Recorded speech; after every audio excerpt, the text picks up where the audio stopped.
Welcome to this very special edition of the KJ Masterclass Live, the show which ensures that you profit from your time spent here with experts, either through their industry insights, information, or simply learning from them. And today we have with us Hans Wilhelm. He is a mystic, author, illustrator of over 200 books for all ages. Books have sold over 40 million copies and are translated into 30 languages. And we'll learn from him about powerful insights on life, reincarnation, karma, and our true purpose through his unique visual storytelling. Welcome to the show, Hans. I thank you so much for inviting me. Delighted to be here and delighted to be with you this morning. You are welcome. You are welcome to the show, Hans. You are welcome to India in this online form. And I'm sure not just in India, but a lot of people across the globe will benefit from what we are going to talk right now. We'll talk about life, we'll talk about karma, and we'll talk about our true purpose. We'll learn all this from you. But before that, let's understand and learn a bit about your journey, your background, Hans, so that our audience knows who they are listening to. Well, I've been an author for many years, but I also from very young on age, I have been interested in spiritual laws. So over the last 60 plus years, I have been studying them intensely. And I just sort of kept this really to myself. I didn't really speak much about it. But when my father died and he didn't believe in life after death, I told him just before he died what he probably could expect on the other side. And he smiled and laughed. And a few days later, he died. I totally forgot about that. And 5 years later, I was in a bookstore when a stranger came up to me, introduced himself as a medium. And he said, "Your father just came to me here and told me to thank you for what you told him, because everything that you have told him was true. And it has helped him so much on the other side." And he says, "With the knowledge I have, would I please share that with other people in other books?" So I decided, and this is 13 years ago, to make very short videos. In my videos, I visually explain how things work, how karma works, or somebody hurt someone, etc., and how it comes back to us from the planets, Akashic records. And when you see that visually, it becomes so much clearer. So my short videos are all on YouTube. If you just punch in my name, you can find them, and they're only 5 to 10 minutes long. And visually, I explain the law of karma, the law of reincarnation, the law of projection, the law of attraction, and many other things, and how we can be happy in our purpose, where we come from, where we are going. This is all based on teachings which came through a woman in Germany. Her name is Gabriele. For the last 40 years, I've studied her work intensely, and I liked it so much because it is not bound to any specific earthly religion. It is free. So you don't have to join anything. And the teachings are very pure. They're coming from the highest source. And I have not found any other teachings in the world which is coming close. And strangely enough, I get a lot of emails from India. People really respond to this because it is a Christian-based, but it does include reincarnation, karma, and all the things people in India are very familiar with. So the teachings which I share are not strange to people who have grown up in Hindi beliefs. So that's why I'm delighted to speak again to all my friends in India. Wonderful, wonderful, Hans. So I want to understand, what is it that you want people to understand? Many people talk about, that this life just happened. What is your understanding? What is it that you want to? Should they look at it that way, or should they just think that no, there is a purpose behind us, not on us happening, the moons and the stars happening, the sun happening, the universe happening, and what is happening in the multiverse. Help us understand, what is it that you want people to understand with all that you are doing. Well, if somebody does not believe that there is a reason for everything and it has already an origin and there's a great purpose in it, and they're happy, then fine. As long as they're happy and kind. The most important thing in life is to be loving and kind and understanding and have compassion. If you don't have to believe or know anything about why we are here and where we are coming through, if your nature is kindness and love. That's all which basically matters in the end. But for people who are a little bit more inquisitive and like to see where it comes from, I think it has been very helpful, at least to me, to find out why am I here, what am I doing here, and where am I going. So over the years, I found the answer for myself that we are here only at a very short period of roughly 24,000 days. That's all.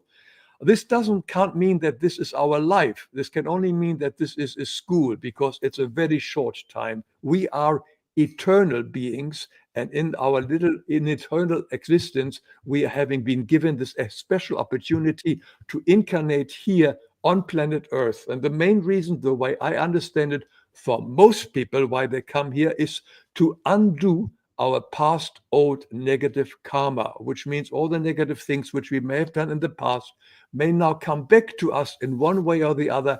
And we have the opportunity through forgiveness and kindness and through love to overcome these karmic burdens and to become free. The main purpose in life for me is freedom, that our soul no longer incarnates here anymore to planet Earth and moves on in the spiritual realm to higher spheres. So that's in a nutshell my understanding why we are here. So every day we are given certain opportunities, challenges, moments where we get thrown off, maybe through a phone call, through somebody cuts us off in traffic, somebody have a negative thought. These are all no accidents. These are all karmic vibrations which are coming back to us from the planets where we once have loaded them up. And they are now here for us to overcome them, to recognize them, see our mistakes, and move on positive and and basically through love and forgiveness, free ourselves from all these burdens. This is in a nutshell, in a very rough way, explanation why I understand we are here on planet Earth. So our purpose is not to become rich and famous, and it's not to becoming, but by growing. It is not having, but growing, which is important. Our soul grows, our soul cleanses itself, becomes purer. And we do this through forgiveness, through love and compassion and kindness. Absolutely, Hans. Absolutely. So why only planet Earth? Or is it planet Earth is also a part of the big, system that the Almighty or universe or whoever we want to, or however we want to name it, is having? And just because we do not know about it does not mean that other planets like Earth are there for the same purpose. Their souls visit there also, or is it the only place for Earth is the only place for souls? What is your understanding, Hans?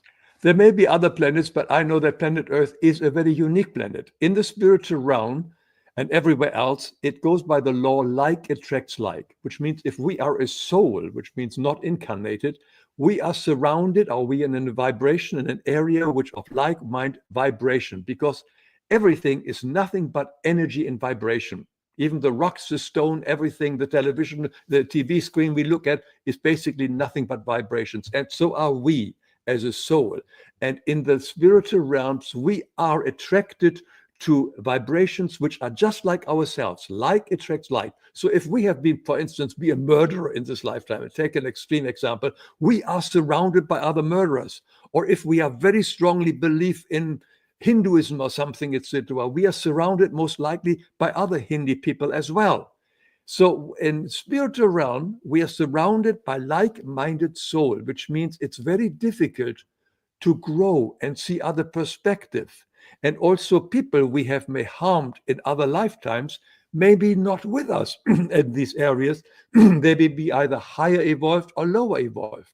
And planet Earth is a unique planet that it does allow souls from all different consciousness levels and vibrations to incarnate at the same time on this planet, which is very unusual, which means your neighbor can be of total opposite belief system, political system, etc., or can be rich and poor. And that gives us an opportunity to interact again with all those souls we have not been able to communicate with in the spiritual realm. But here they incarnate together with us, and we have them now as our parents, maybe as our neighbor, as our boss. And we have been together in previous lifetimes many, many times. But now is the opportunity to undo this once and for all. So therefore, planet Earth is an incredible planet. And therefore also our time here is so very, very short. As I said earlier, maybe 60, 75 years or whatever, it's all there is.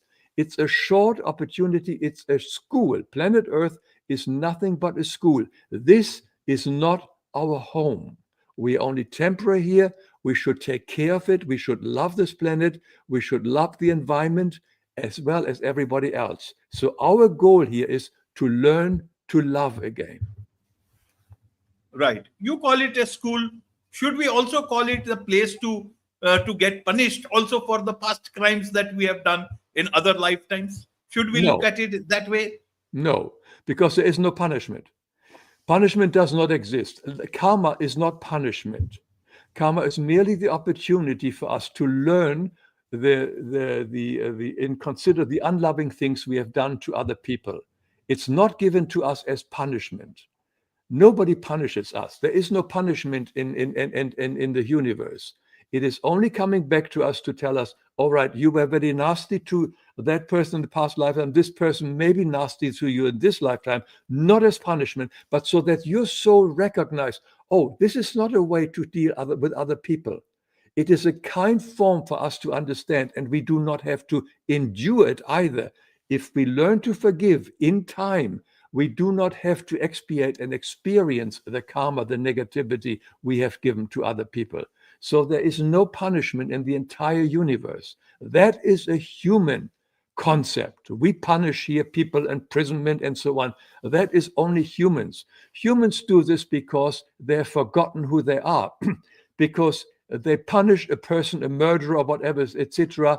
But they forget that in truth, if this murderer has to learn his lesson, he will learn it in a later time. But we are impatient. We want that person to learn it right now. So we imprison him and so on. We use punishment. It's a human concept, but the universe never punishes anybody. We only reap what we have once sown. And it is only for our growth, so that we recognize, basically, we're looking in our mirror, what we have sent out comes back to us. Wherever we look, we basically see only ourselves. Okay. And once this is the everything comes to equals, then we don't reincarnate. That's the way we look at it here in India. That's the way I guess you also want to say it. That's the way when our life chakra ends over. Yeah, the main thing is not to incarnate here anymore. We have become all too often here. It's a special opportunity, but people get very attached to an earthly life, and the moment they are dead, so on the spiritual realm, they want to come back to experience again the pleasures of whatever their addictions. But no, that is not the purpose. The purpose is here a very short time to learn to undo our karma and then be done with it, and then move on in the spiritual realms and progress there on our spiritual journey onto higher and higher consciousness, to return back to source and to the absolute reality. Absolutely. Absolutely, Hans. You talk about something which I'll read. You talk about that when we see how everything fits together and there are no mistakes, we will begin to grasp the perfection and the love that is the foundation of everything. So the one who created everything, he did not he made everything perfect. Then how did we lose our way, and that we need to be schooled here on planet Earth? Help us understand this part. He was playing some video game with us, or is it something different we should try and understand? The way I see it is that our ego, our selfishness, I want everything for myself, which has caused all the pain. So if there's a big cake, I want a bigger cake than your cake, because I also, here in the lower spheres of the astral spheres where we are now, it's all a fight about energy. We need food, which we don't need in a higher evolved spiritual existence, and all this food and possessions and so on to survive. So we steal from each other through intention, through wars, etc. And this causes a lot of trouble because we have forgotten who we are, that the source of everything is in us. And that is also the source to where we can always go for comfort, for strength, for support, for guidance. So everything is in us, but our ego says, no, I need that, I need that, I need a career, I need a great name, I need money. All that is helpful in this life, but if it becomes more than necessary, it impedes on some other people and we take it away from them, and that causes karma. And that's basically in a short way. Absolutely, you have explained it uh, well, Hans. Now, to understand your, spiritual laws, what are these spiritual laws about that we should know? Help us understand. We thought we move because of the law of physics, or do we move because of the law of, spirituality? Well, the law of physics is here on planet Earth important but again, it's all vibration. And the higher we move on from the lower astral worlds where we are now to higher one, the laws will slightly change and will all be love. The basic idea, there's only one law. God is ingenious simplicity, as my teacher always used to say. It is all very, very simple if we just would understand it. We are made out of love. That is the energy that we are created of. We are surviving. We are living in the absolute reality, in the energy of love. We are the fullness itself. But we have, through our selfishness, separated ourselves from this ideal state. And through our selfishness, we have fallen basically further and further away into the lower astral spheres and right now into matter. And the answer back is love. The answer back is forgiveness. It's very simple. And the law of like attracts like. If we become of higher vibration, we automatically will be attracted to higher vibration, and we will be automatically attracted eventually back home. There aren't any real secrets about this. It is all very, very simple. And anybody who watches my very short videos on lifeexplained.com will see how simple all these things are actually work and how it all fits together.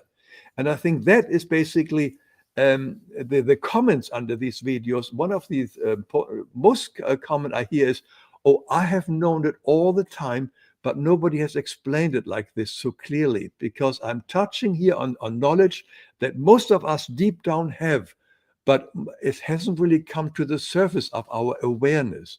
It's deep knowledge, and the knowledge is always love. There is nothing else but to love. Now, this sounds a bit simplistic, and it's surely not easy to do when we have got a person we don't like. But the person we don't like, we do not like because he is reflecting back to us that is in us, which is not loving. The outside world is nothing but a mirror of ourselves. Any person, any politicians, any neighbor, etc., who upsets us, who gives us emotional charge, is nothing else but reflecting back emotional charges we still have in us. So the outside world helps us. It's all a loving environment.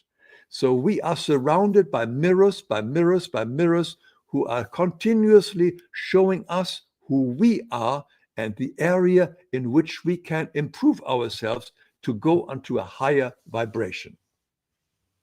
Absolutely. So, in a world full of so many mirrors for ourselves, Hans, how do we ensure that we are able to live a happy, peaceful life? Because the mirrors will not let us live, and neither it will leave us with a lot of peace. How do we then ignore the mirrors? Or should we not ignore the mirrors, but make sure that we reflect everything in the right way? How can we be happy and peaceful? I think the first is to understand that everybody upsets me. The problem is me and not the person. It's not fighting.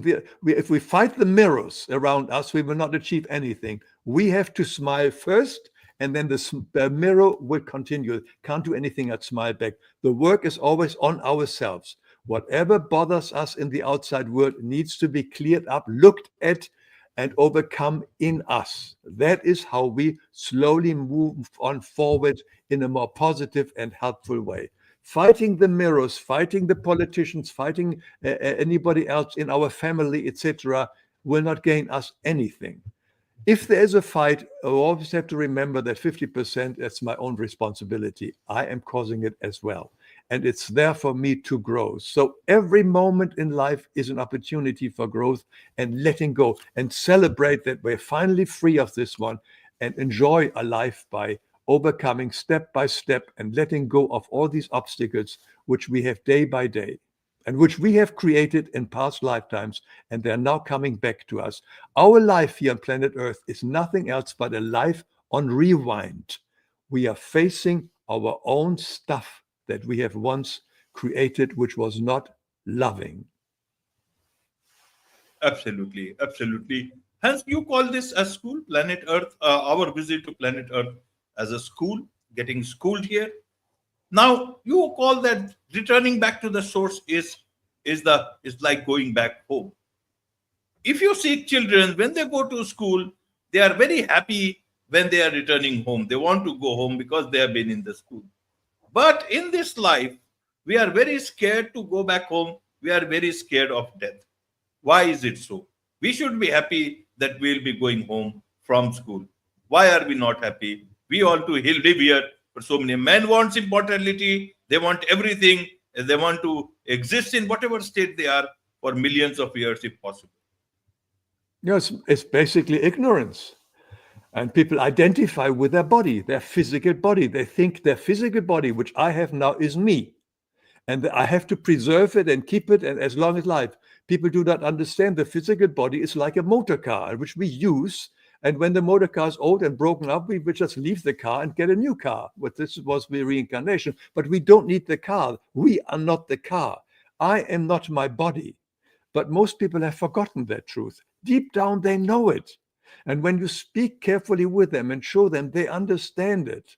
But we all identify with our body. Everything, the advertising, commercials, everything is always for the preservation, for the enjoyment, for the fun of our physical senses.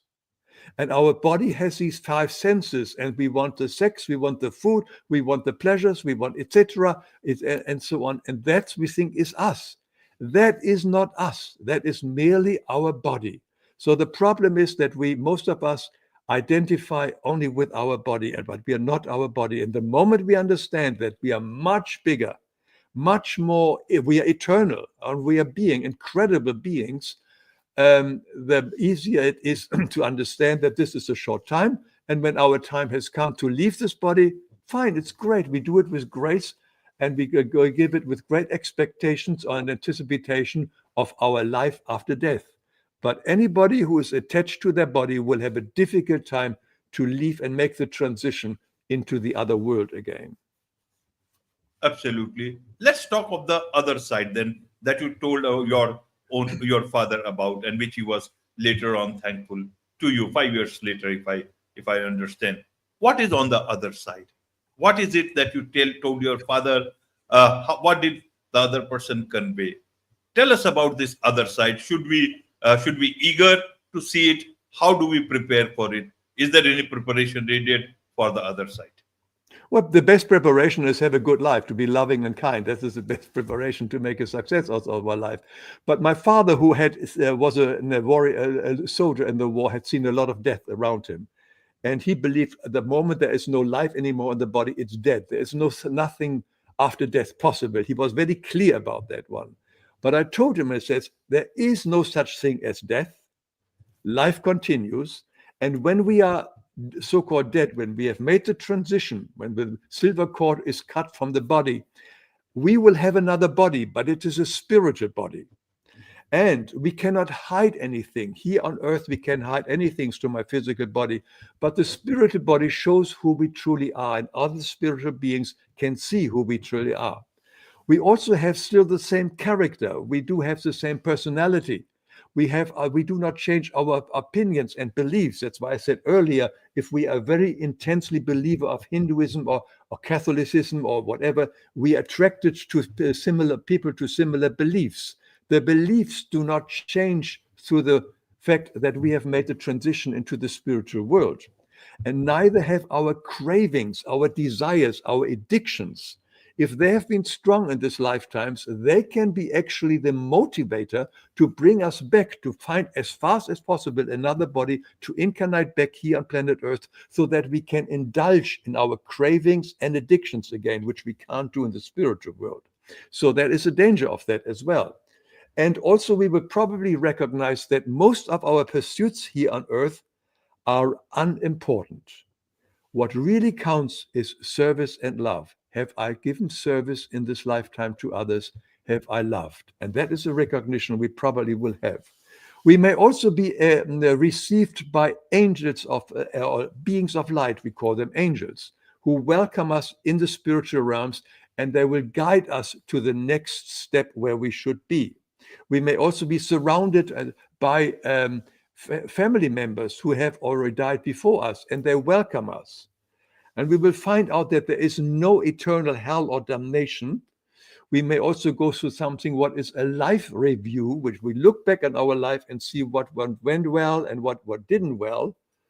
And we will then be matched to the sphere that belongs according to vibrations. That is a very rough outline of most people's transition. However, everybody dies uniquely, the same as people come into this world uniquely. Some get born in the hospital, some get born in the field somewhere as refugees on a ship.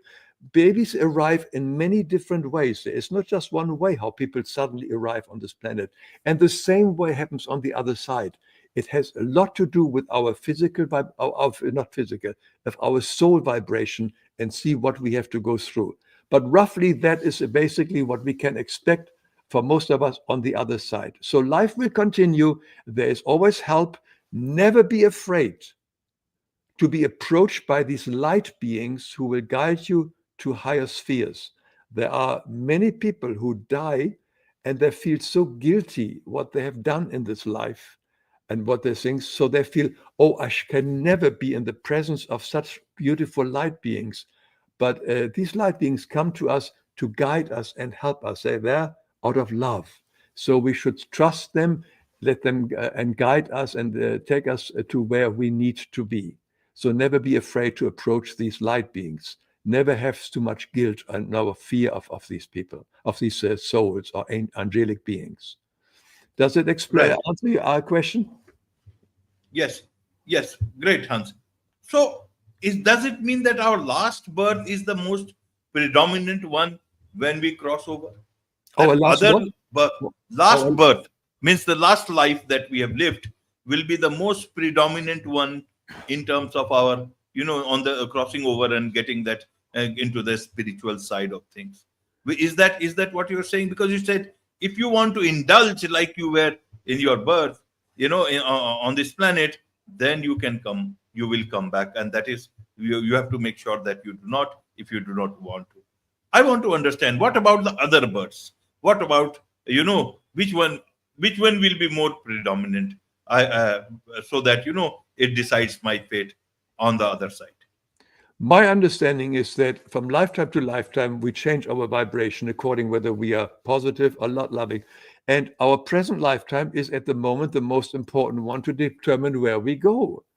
I think for my answer would be this is the most important vibration I have at the moment, and that vibration, which my soul vibration, will determine to where I will be attracted later on.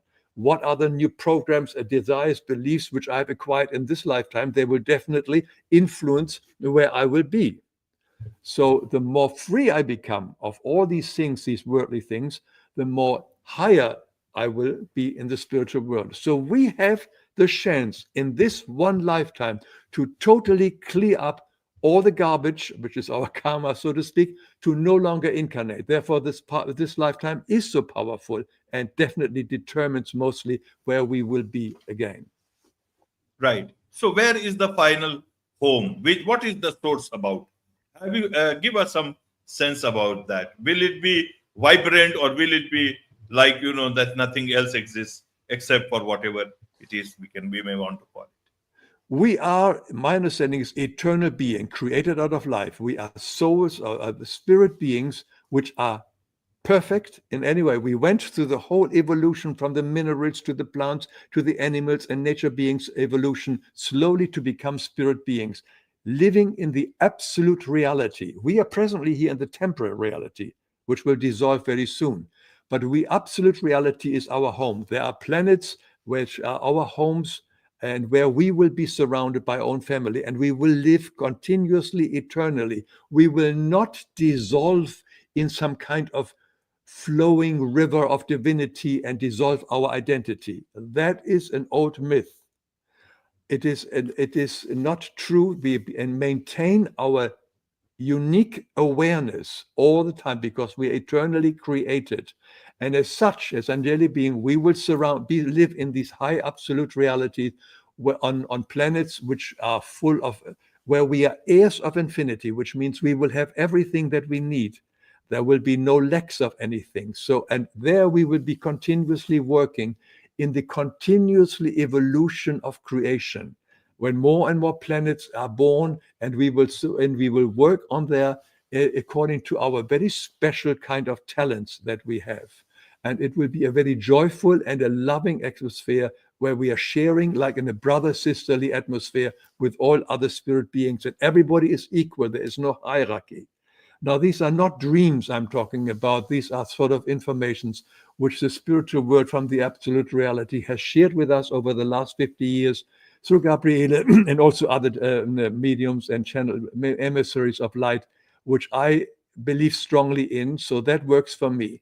And I've explained it in many of my videos where we come from and where we return to. And when you see that, it becomes very, very clear. It's not that easy to explain it in words only, but with visual concepts, it becomes very clear to understand where we truly belong. We do not belong here. We belong in the absolute reality and live there eternally and so-called blissfully. That's, I would say, that's the idea. Absolutely, absolutely. That's the idea, and it's a wonderful idea, I must say, Hans. And I'm sure a lot of people would want to have a better idea about all these things, and who no one else can give, but only you can, because you have shared so many great ideas here, great things here about the other side, about this side, and about our purpose here. So, for all those people who would want to connect with you, learn more about you, learn more from you, learn more from your videos, learn more from your so many books, 200 books for all ages, what is the best way for them to do so, Hans? I would say go to YouTube, punch in my name, Hans, H-A-N-S, last name is Wilhelm, is W-I-L-H-E-L-M, and you will find immediately my website, my YouTube channel, Life Explained Videos. And there are all the videos nicely graphed by various subjects, and there are over 170 of them. And also on my website, lifeexplained.com, you can write to me. I try to answer all the emails I do get. So there is a communication. So there are many, many ways. Watch those videos and you will find what you have deep down known all your life. Wonderful. With this, it's a wrap on this very special edition of the KJ Masterclass Live. Thank you so much indeed for joining us. Thank you, Aya.